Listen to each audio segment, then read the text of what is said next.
The article Opting Out of Memorials is Hurting a Generation, written by Shannon Register, starts by acknowledging the rising rate of cremation and memorial services rather than funeral services and traditional burials. Register points out that there's a lot more freedom when it comes to memorial services, and that often leads to procrastination. Register tells a first account story of her own grandmother. Register, a funeral director, helped her grandmother make plans and concrete her final wishes.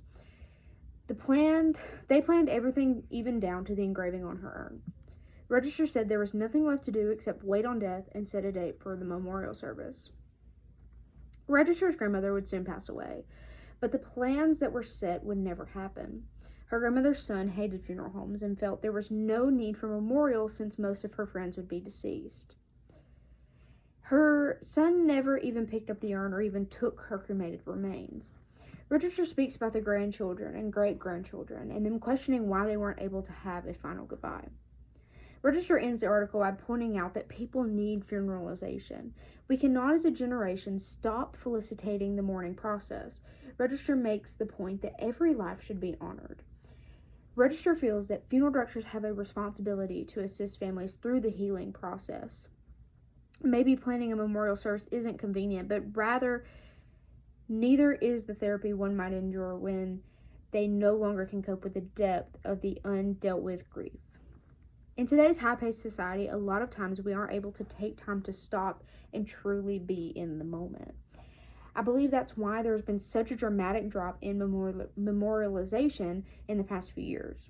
Working in a funeral home, I see often that families don't seem to want to take time out of their day to do any type of memorial.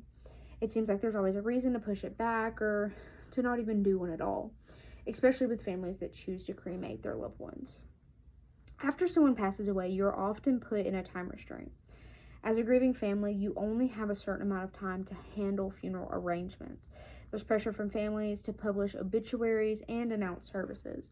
It's an extremely overwhelming time, and if it was a sudden or unexpected death, there can be a lot of denial and emotional withdrawal.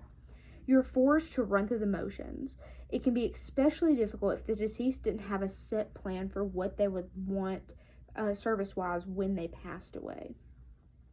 I truly believe that in a way, memorials are a final chapter to a person's book.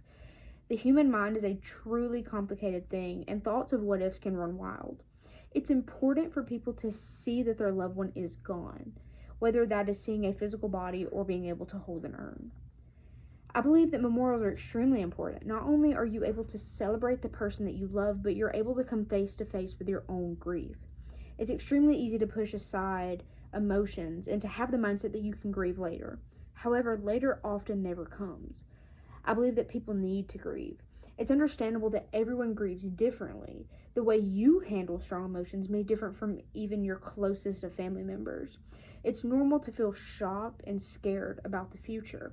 However, I believe it's better to feel those hard emotions now while you can, rather than later down the road, many years later, and have regrets. I believe that people still view memorialization of any kind in the same view. In stuffy funeral homes, exchanging unengaging stories with distant family members that you've never met before. Today's families have so many more options on how to memorialize their loved ones. There has also been a change in verbiage over the years. The celebration of life has become extremely popular. They are being held at local parks, cooking your loved one's favorite meal. It can be held in your loved one's backyard, surrounded by their flower gardens that they had worked so hard on. I've even heard of families throwing gatherings of their loved one's favorite bar, surrounded by their best biker friends. In conclusion, I believe memorials are extremely important.